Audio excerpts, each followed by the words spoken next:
So are we going to be allowed to extend a little bit since we started late? Can we go until about 7:15 before the final statement? Okay.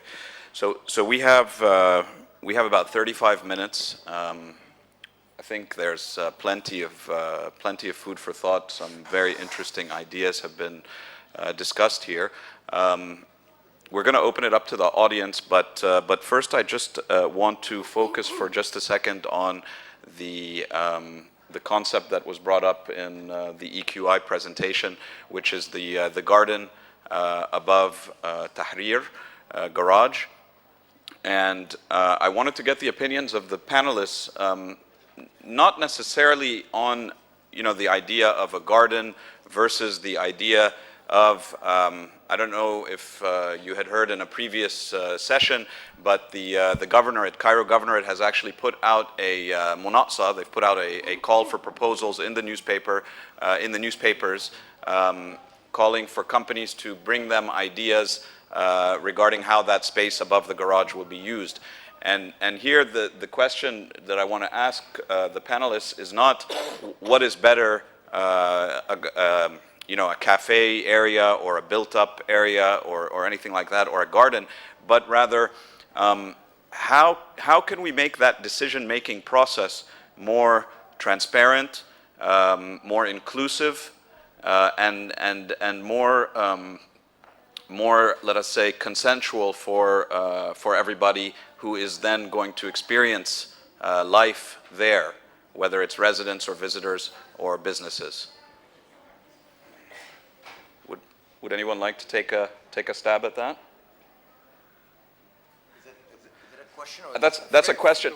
No, well, that's kind of how. I mean, I'm not really looking for you guys to tell us which is better, a garden or a thing. But how can we make the process by which this decision? Because clearly it's a decision that either has been taken and we don't know about it, or it's still being discussed and alternatives are being thought of, but perhaps in a closed room where we don't really know what's going on. So what are your suggestions for how that process can be more inclusive and maybe similar to a conference like this, like a platform for debate? How can we make that more effective, let's say?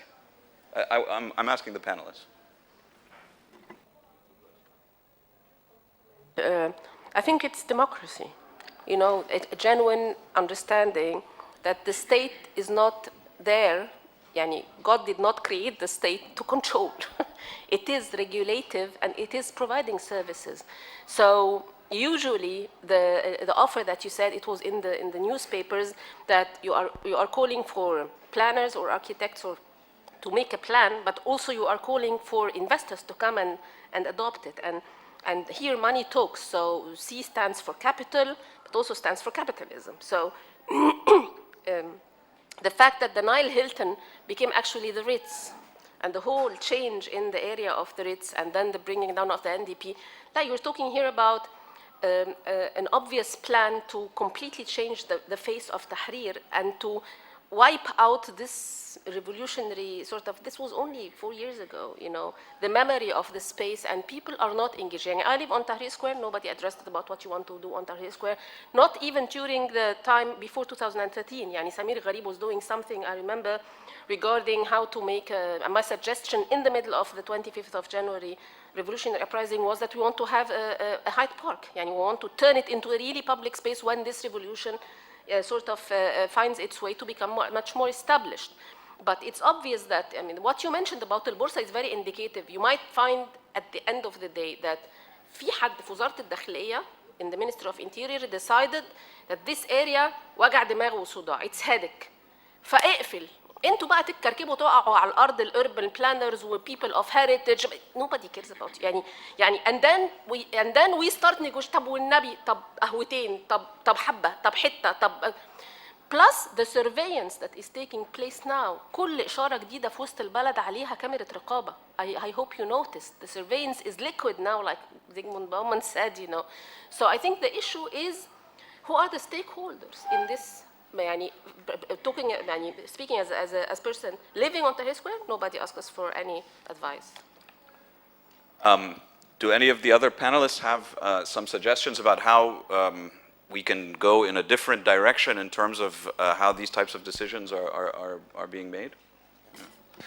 I'm not sure about this specific example, but I think in general that's what the conference and this platform aims to do, is to develop a platform to as consultancy or consultation or participatory platform that works with the authorities. But I think the point is, and I was just talking to Amr over coffee break, over lunch, I also have issue, and I'm sorry kind of to encroach on political science sphere, but the issue of publics to me is a bit also confusing, because the very notion of a public implies a certain reference or a normative order that everybody resorts to in this conflict. But you have multiple publics, then you have multiple frames of reference, and in absence of a framework for what you call democracy or negotiation, like we've seen in New York, in this very clear example, there were rules, and then somebody changed the rules, and then it went to court, and then the court ruled.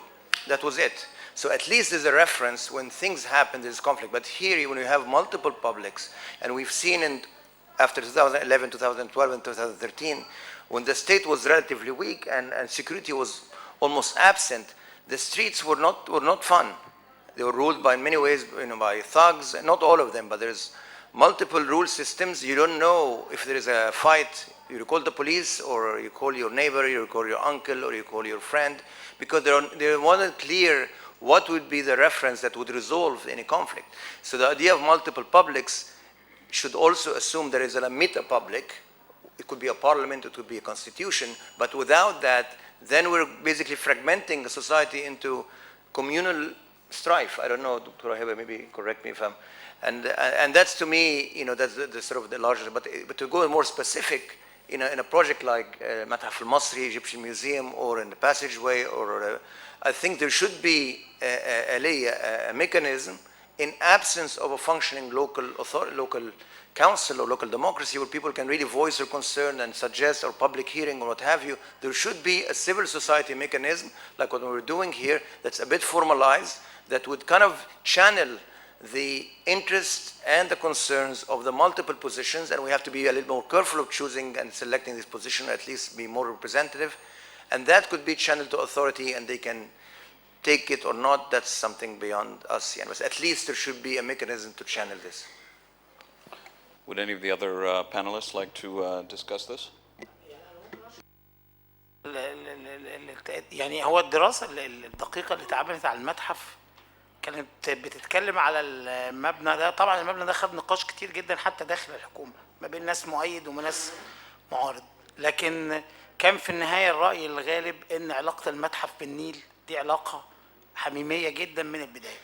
وعايز اقول لحضرتك مفاجأة كمان، ان معظم المحتويات بتاعت المتحف جت عن طريق النيل، وان الحاجة اللي بقول لحضرتك مفاجأة عليها كمان، ان الطانل اللي كان بيربط النيل بالمتحف موجود، يعني موجود، ومش بس متسجل في وزارة الري، ده المراكبية القدام يعني الكبار قوي قوي في السن عارفينه وبيتكلموا عنه.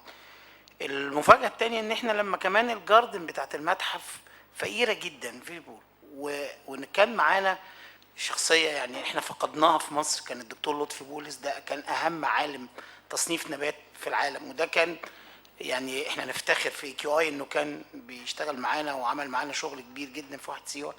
لما درس حتى الاشجار الموجودة في المتحف لقاها فقيرة جدا وما بتعبرش عن اي محتوى لداخل المتحف، ما بتربطش حتى المتحف بالجنينة الموجودة، لدرجة انه حتى كان زعلان جدا الراجل قبل ما يتوفى ان حتى البردي البابايرس اللي في المربع اللي قدام المتحف ده فولس، مش بابايرس حقيقي يعني.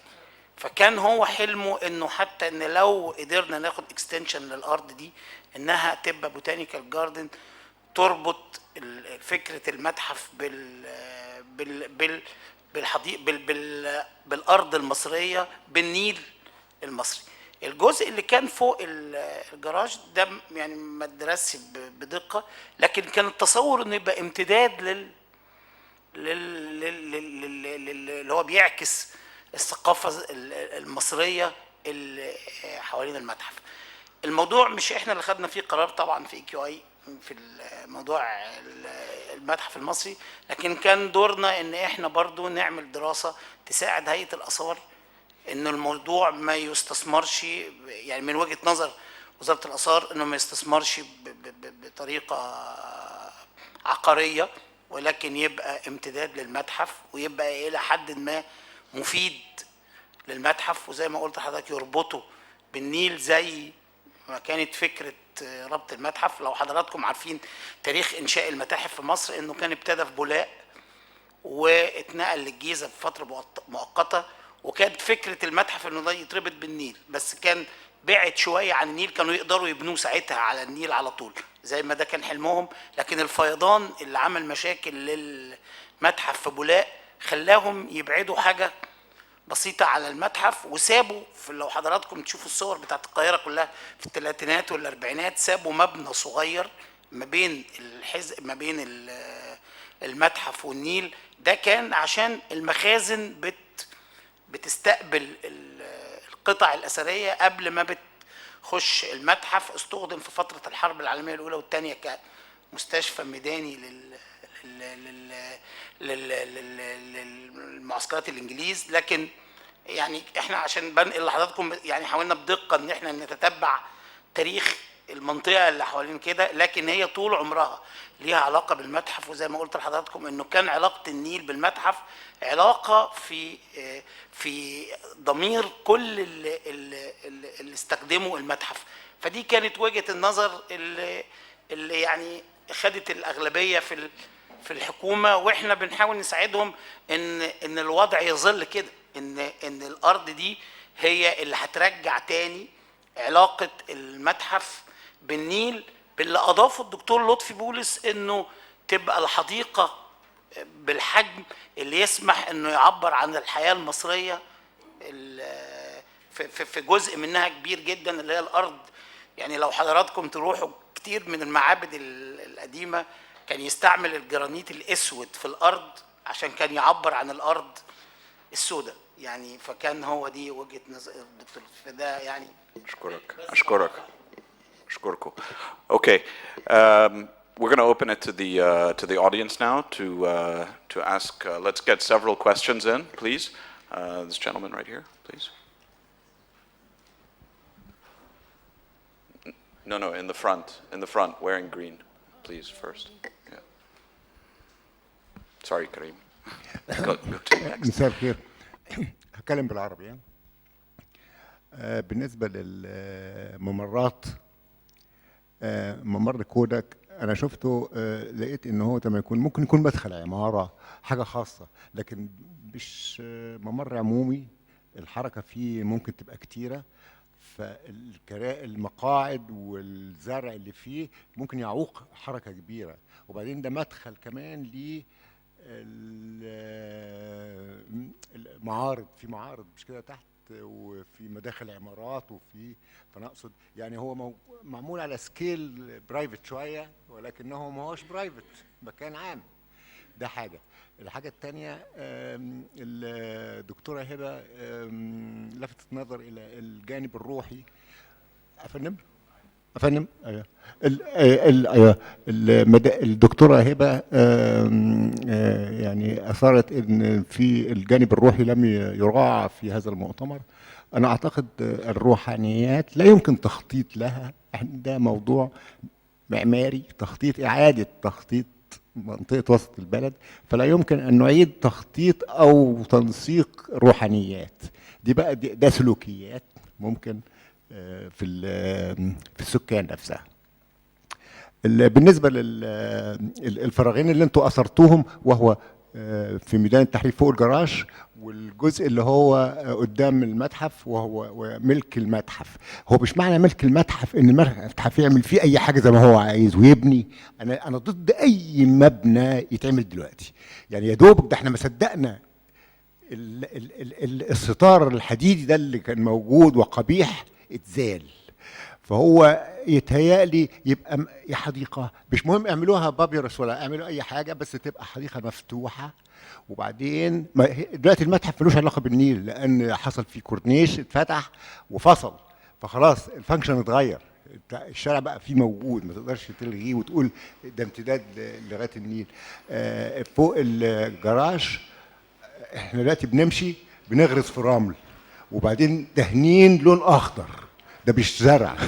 مفيش يعني ايه ده ايه، افتكر حاجه الياف صناعيه كده وما اعرفش، فحاجه غريبه جدا يعني. يا ريت يبقى غابه، حتى غابه. يعني احنا محتاجين شكرا الى يا فندم. شكرا يا الكثافه فندم. عشان بس الحكم. عشان ندي بس فرصة. In the back, please. Yeah. I'm just going to talk about what Omar said in the end, that there should be a discussion and a dialogue that involves all the stakeholders. Just a small point, I've seen that all the panels were above 35, maybe with the majority being above 40 and sometimes above 50. And we are talking about a population of 50% is below 25 that has not been represented in this discussion. And as a matter of fact, they're the hope for populating a downtown that has been abandoned with a completely new socioeconomic order that is being built as we speak. So I think later on we need them to be represented in this discussion. Thanks. Thank you. Let's take three more questions from the audience, and then we'll have the panel. This gentleman here. Thank you. More than a question, a reflection.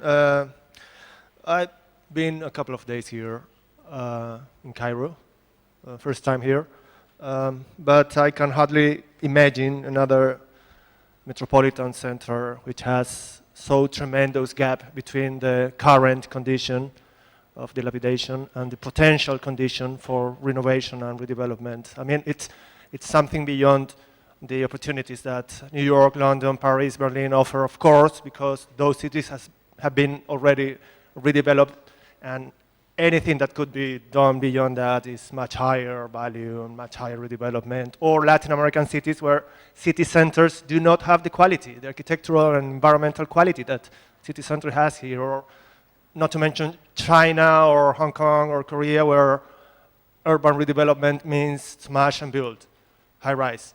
So the potential here is so big. And from that point of view, I really appreciate the work you are doing here. Focusing the spot of a central area from different approaches, and the work by Omar and Beth, this fine work of identifying and classifying intermediate spaces and in these inner spaces between these major roads. I mean, it's amazing as a way to capture the interest and spot the central area again in the public discussion. So that's very nice and it's perfect. My only concern is that maybe people are not talking enough about gentrification. If we are talking about the potentialities of this space and the tremendous potentiality of this space, inevitably there will be some level of gentrification there. And to make it short, my comment, maybe more research is needed in anticipating the negative sides of gentrification. So far, no data was given about displacement. How many people live there? How many people have abandoned the space? How many people are on threat of being displaced or excluded? I mean, we have heard here, people from Ismaili said, we try to produce inclusive spaces. So what is the evidence of that? How can we know positively that people will not be displaced? So I see here a tremendous research agenda, maybe a couple of PhD research for the next years, building new data. If data is not already available, maybe it's time to build that data from the scratch. And congratulations for this tremendous conference. I have learned a lot, and I really appreciate what you are doing here, guys. Thank you very much for your comment. Okay, we have one gentleman in the back has had his hand up. He's sitting down, and then we'll take a final one, and then we'll go to the panel. Thank you. Just a quick point of clarification concerning the critique of Dr. Hiba. When I was mentioning that notion of civility as rationality, I was mentioning it to criticize it. I mean, this is a concept that I'm totally against. I'm full-heartedly against. And I tried actually to revive the other notion of civic life as opposed to the civil life. Civil life, it's about precondition for people in order to engage in the public. Civic life is about engaging in the public sphere without precondition. You can engage there with your own religious sensibility, with your own passion, with your own affective attachments, and your own private and whatever. So we are in total agreement here. I mean, this rationale notion of civility is, for me, I mean, something that we need completely to depart from.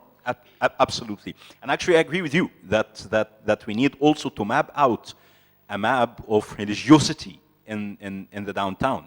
And also we need to envision and rethink of religious publics, not necessarily as the public as something that is religious, or that's something the public that is something that is generic. No, there's religious publics, and there's and all these kind of expressions, they have a space in the public sphere. Concerning the point of Omar about the necessity to have kind of a higher normative order, whereby all the different contradictions and conflicts will be actually resolved within. No, actually no. We actually still can have different multiple and irreducible multiplicity of publics without the existence of that higher normative order. If you're talking, for example, about the most precious mechanism for liberal democracy, that's the constitution, for example. Now, if there's anything that we learned in Egypt, is that the best of the constitution can be overthrown by a tank over a night. And actually having a very, very, very liberal democratic constitution, it is not any guarantee for these kinds of conflicts not to develop into a contradiction. But actually brings those publics together, not necessarily a higher normative order, but a kind of an ethical experience. So I mean, ethos of democracy is what brings the publics together. It's not higher normative order, it's not any kind of written prescriptions about how to live together that's provided by liberal democratic theories. It's the ethical experience. And ethical, as something that is necessarily visceral, cannot be delinked from religion, belief, passion, whatever. So I mean, let's dwell and think more about what constitutes ethos of democracy, what constitutes democratic ethics, rather than to spend much more time about a perfect normative order that simply does not exist. I hope I made myself clear right now. Thank you. We'll just take one more from the front here. Paul? You have the microphone. Just a couple of details concerning this museum. One, there was talk about a tunnel. Tunnel for what, leading from where exactly? Also, there's been talk about the land belonging to the museum historically, but is there something on paper, or is just, government property? I mean, is it, mashare, or is it a definite claim that could be revoked anytime? Third, also concerned the museum. I mean, you show the picture of the skylights. I mean, has this been, the cretel has been transformed into alumetal, or is it something more noble as a material? Just out of curiosity. Thank you. Okay, thank you. All right, maybe we'll start with Omar and Beth. You could respond to any of these comments or questions as you like. Okay, just quickly, the Kodak passage, in fact, it's a through passage. It's not a dead-end street. So there is actually public traffic, as you mentioned. What we try to do very simply is to distinguish or delineate the through traffic in the center from two side lanes, if you will, that would serve in the future potentially as the outdoor extension for the shops and restaurants or what have you that may have. And we use the softscape or trees and plant as sort of a delineation device instead of putting a fence or putting a platform. So that was a suggestive kind of delineation. I also respectfully disagree. I think you could have a religious or a spiritual trail, and it's not something new. And I take Dr. Heba's critique very seriously, and I think we need to rethink some of our themes, and I think spirituality should definitely be and must have a place in our memory and our street and cityscape. Karim, I totally agree with you. I think we tried our best in organizing this conference to be as inclusive. Obviously, there is room for improvement. We invited Yusuf al-Shazli. I don't know if he's still here. I think Mohammed Shahid qualifies as early 30 as well, so maybe younger. But there's definitely room to bring more younger generation, bring more other voices. We also tried, with the help of Monteti, to document through video, through the small clips, people who could not be on the panel for many reasons. But there's definitely room to expand that and think a little bit more systematically and critically about who's missing. Well taken, Yan. And then lastly, I would like to respond to Ernesto. I think the city is definitely, as I agree with you, is full of potential. And I think we look at these cracks between buildings as a metaphor, as I said, in the holes or the loopholes within a system of a corrupt state or a system. But it is within the same hole that is dysfunctional lies the potential. So we use this subversively to work from inside out because we don't have the capacity to work on Main Street and Square. We're a small organization. Also, you need the institutional capacity, you need legal capacity, you need financial. So we look from the inside, and to us, that's also a sort of modus operandi. Yani. So it's also a way of working tactically as opposed to strategically. But I think what you said is incredibly to the point because we tried over the past 2 years to develop this data, and I think I'll let Beto talk more about it, using this website and database to generate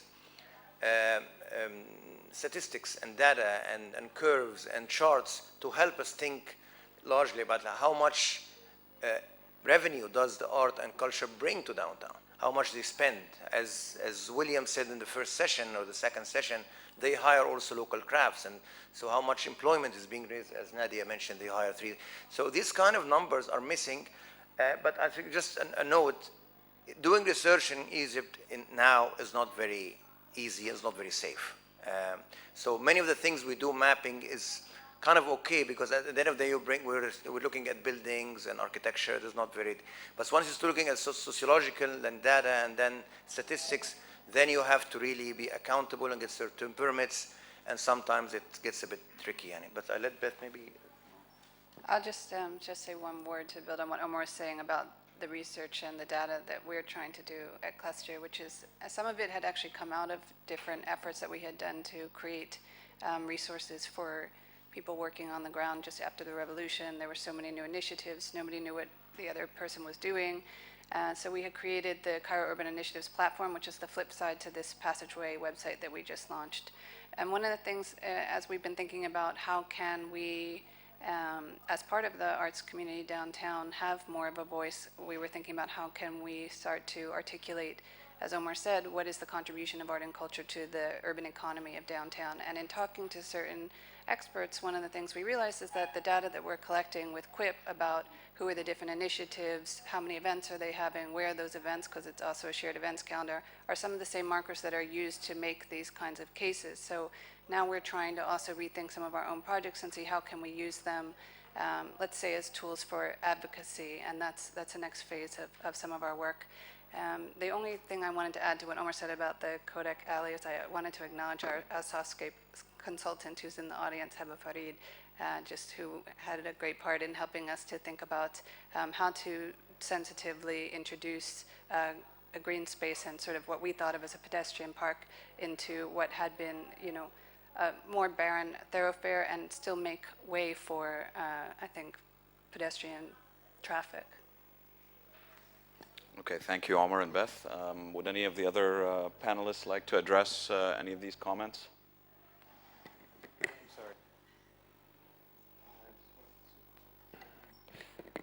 I wanted to mention that the concept that we had developed for the land to the west of the museum is, I can understand that you would like to have an open garden extending to the Nile. No, but the gentleman behind you, I think, said that. مش حضرتك.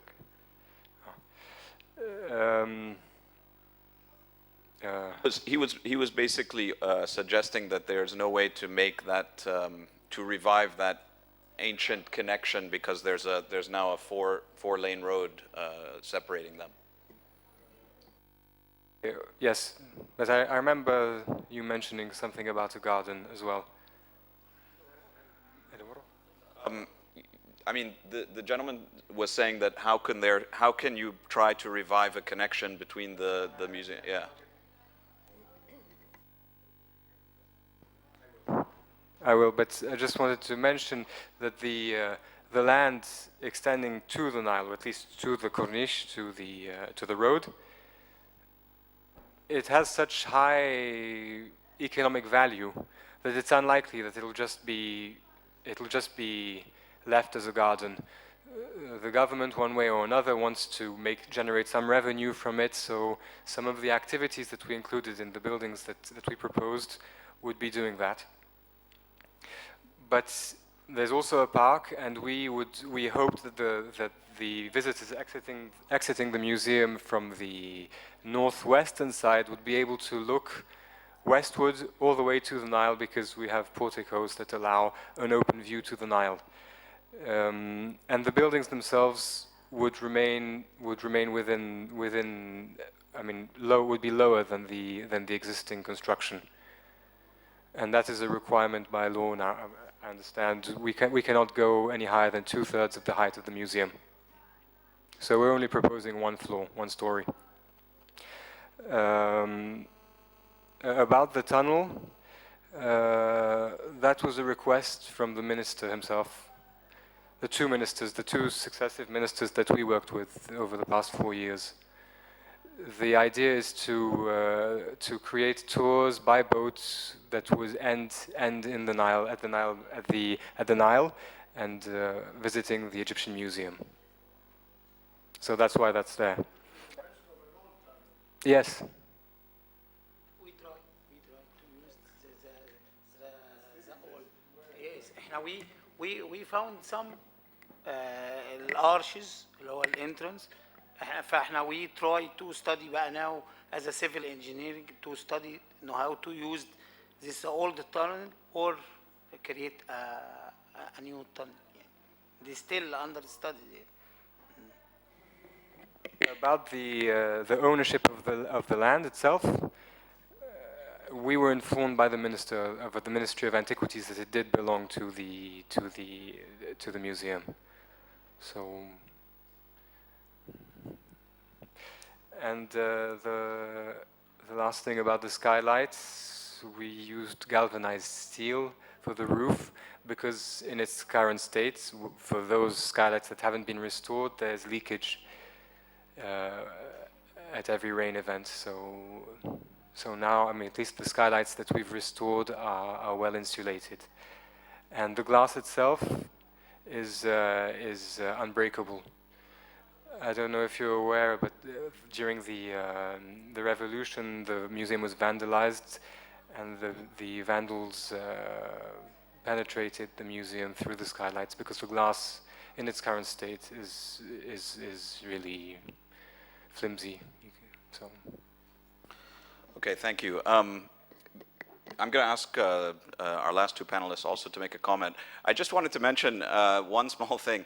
A lot of this, a lot of the factual information that we've heard here about who owns the building, what are the plans, and I don't mean this to sort of pat Monteti on the back, but we've been covering this stuff very intensely, and I hope you all do become readers, because this information actually helps people form their opinions. And by people, I'm not talking about just sort of conference attendees or anything like that. I'm just talking about everybody who sort of lives and works in downtown. And that kind of informed public may be the first stage in perhaps, I mean, Omar and I were discussing whether downtown and the traffic, if you've gone around downtown and seen some of the traffic lights that Dr. Hiba was mentioning, there's a theory that perhaps downtown is a test case for other neighborhoods, like how to organize a parking situation, how to organize a traffic situation, things like that. And perhaps the downtown could maybe also be a test case for a different form of constituency building. And perhaps there could be a demand for the representatives of downtown, both on the local councils as well as the larger governorate level, to be by election. It's kind of a radical idea, but it maybe reflects the concept of democracy that Dr. Hiba mentioned. And a big part of that is people having the information that would allow them to actually demand such a thing and really push for it. I'd like, if possible, for Dina and Nadia to make a comment about some of these reflections that you've heard and how it relates to your thoughts on downtown.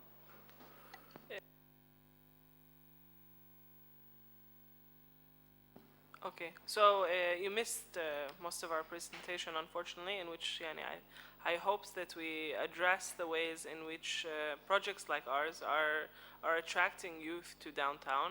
Come to Aishumal at any time, and you'll see this kind of vibrancy of different generations. And I'm also quite young on the scale of things, even though I'm older 1 year today. So, Happy birthday. but I think this is one of the points that we're trying to make, is that a lot of the, perhaps all of the potential possibilities about new and creative things that can happen in downtown, and we really need to look to the youth and then create spaces for them in order to, for entrepreneurs, for young entrepreneurs, for young people to have opportunities, to find the means to do these kind of things, because as we've experienced, through the success or through the process of our businesses in downtown, that there's a lot of potential, and there's a lot of things that can happen in these type of spaces when people have the means or don't have the means or find the means. Thank you. Dr. Heba, would you like to make some remarks? Yeah, I have a few points that I can address to everybody. Maybe someone on the panel as well might answer. I always wondered, Dr. Sahar Atiyah mentioned the water line. She mentioned that there is a relation between different areas with water. So why always iconize the Nile? I wonder always when I walk in downtown why there aren't many fountains. Though when I walk in Islamic Cairo, كان في أسبلة. We had these public service for water. How do you call them in English? الأسبلة اللي هو public. And it's not a fountain. It's to be used by people who are thirsty. And it was considered to be an endowment. كان جزء من فكرة الوقف والعطاء والعمل الأهلي. So I wonder. أنا بحس إن إحنا I feel somehow we iconize the Nile. So I wish when you are doing your plans that you extend the water concept in downtown. This would be very nice. Of course, as Dr. Sahar mentioned, when you mention something, the state thinks about it as a source of problems. فهيقول لك العيال الصغار هيجوا بقى ويلعبوا ويستحموا مثلا. I don't know. When I was young, there was a big fountain on Tahrir Square. For those who still remember النافورة اللي كانت في ميدان التحرير. Once upon a time, we had a fountain on Tahrir Square. Interestingly, now we have a garage. The second thing is, I was also wondering, and I'm addressing this to those who know better than me in urban planning and urban texture, why don't we have open markets in downtown? I'm more into the Anglo-Saxon tradition more than going to America. So I always see these like Tuesday markets, Saturday markets, in open areas. So Bab el-Luq, for example, Bab el-Luq مظلوم جدا. It has been undermined. Bab el-Luq is a very nice area, by the way. We always talk about Abdin and we talk about downtown.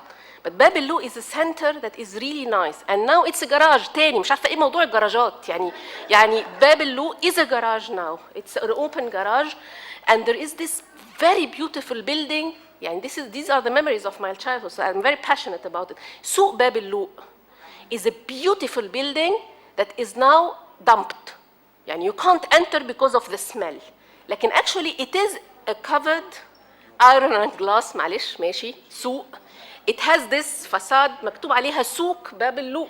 It's beautiful, but it has been neglected, and I don't know why people don't consider Bab el-Luq to be an area for proper socially oriented gentrification, where people can have not street vendors, but inhabitants having an open market. The stalls that are held like the Oxonian type areas in Oxford, where people come on Saturday and Tuesday and Thursday to put stalls and sell everything from flowers to cheese, So I have these questions. Why don't we think about a way to actually engage people and make the people of downtown and people from other areas come?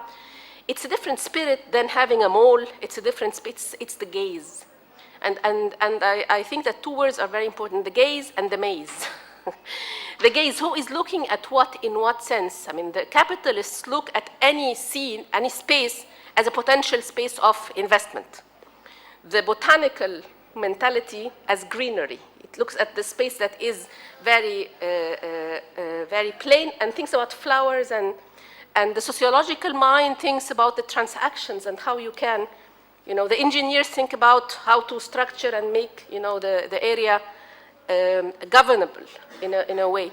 So it's the different gazes, I think, that should be added to downtown. 5 I's I noticed in the conference generally, notions that start with I.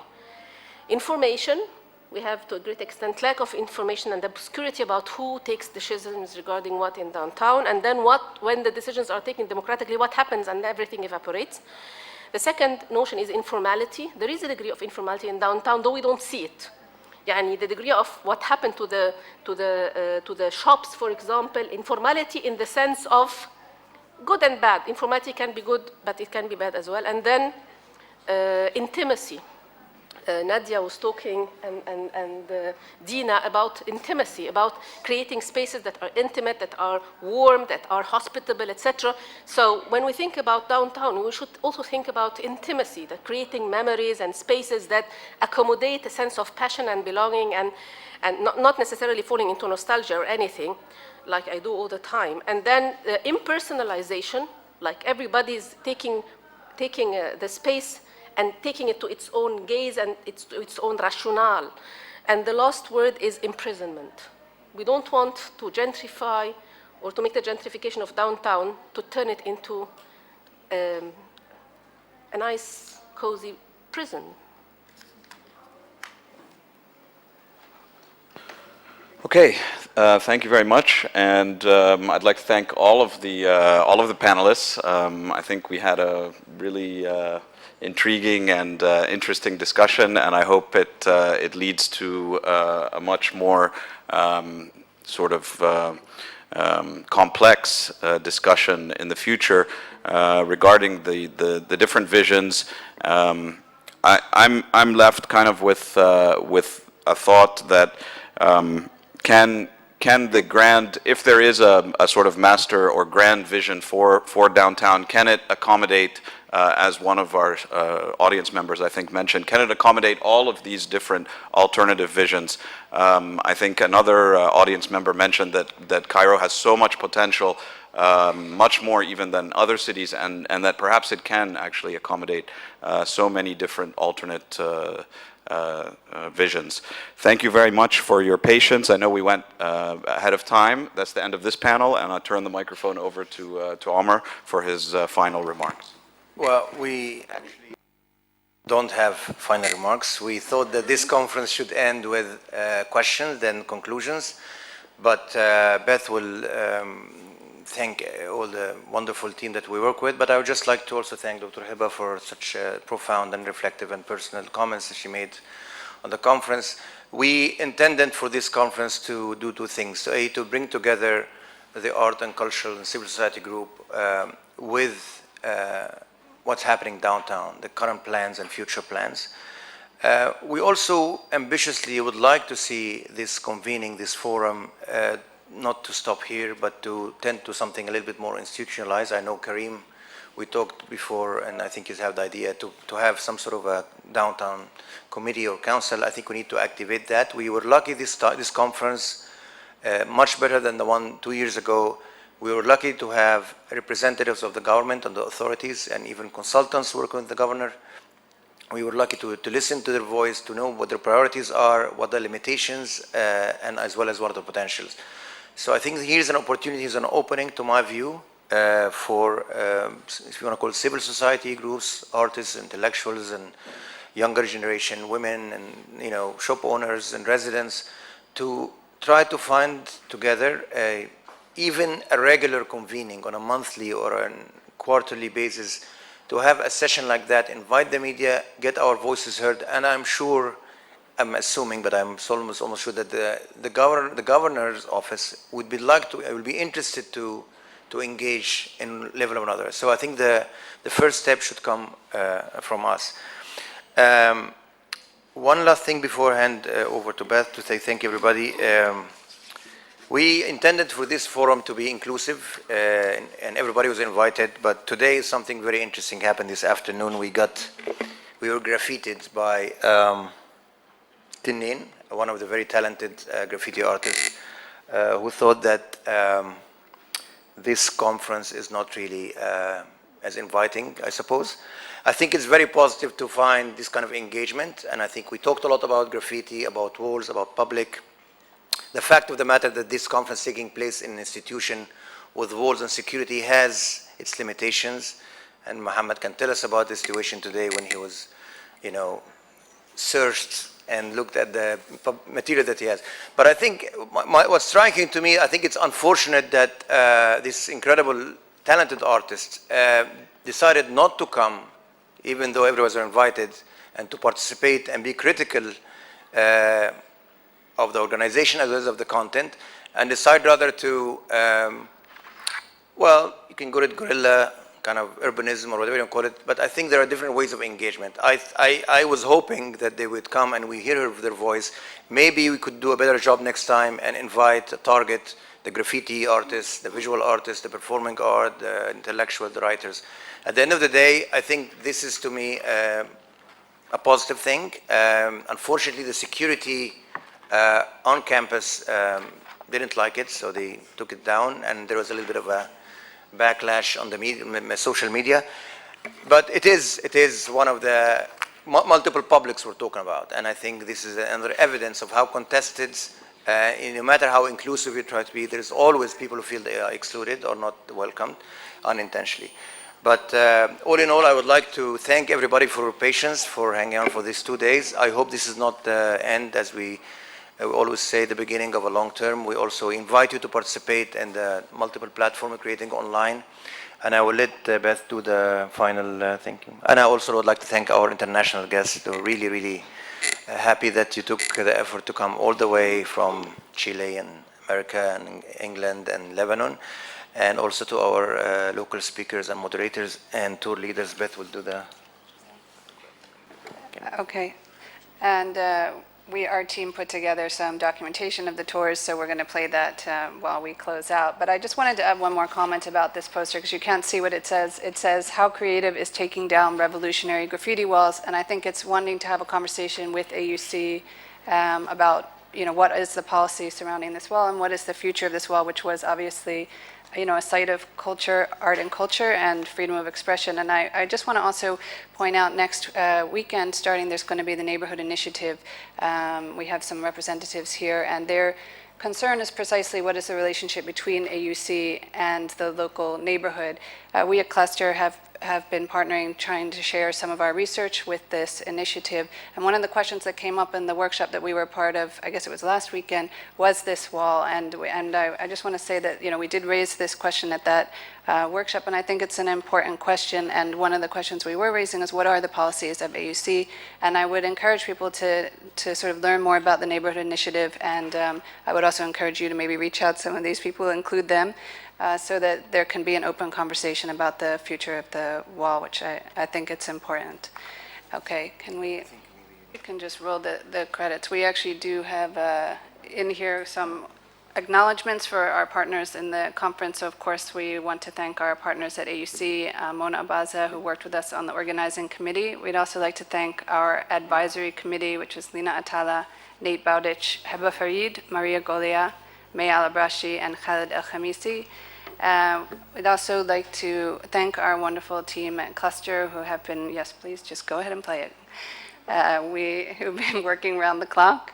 And this is some documentation from the tours, the biking tour. We'd like to thank our tour leaders, Dirk Wanrouch, I actually don't know how to pronounce his last name, and Nancy Nasser El-Din, who's part of our team at Cluster.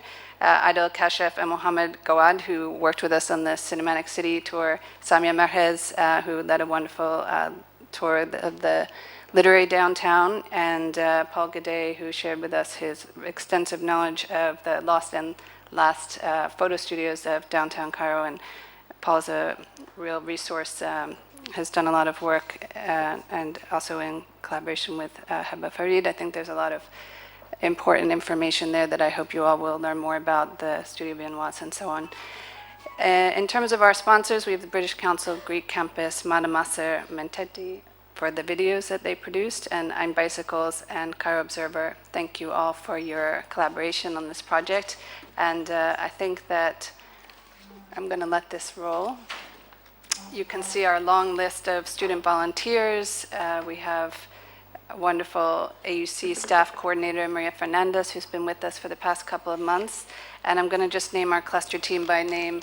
Iman Al-Hupi, our program coordinator, John Hanna, Yasmina Taha, Noha Darwish, Nancy, who we've talked about, who also did a wonderful job designing those tour maps you all saw. Mariam Zaki, Ahmed Al-Laythi, Mohammed Rafiq, Frederic, Danka, Omar Bashir. Forgive me if I'm murdering your names. Marina Tarwat and Omar. Thank you all so much.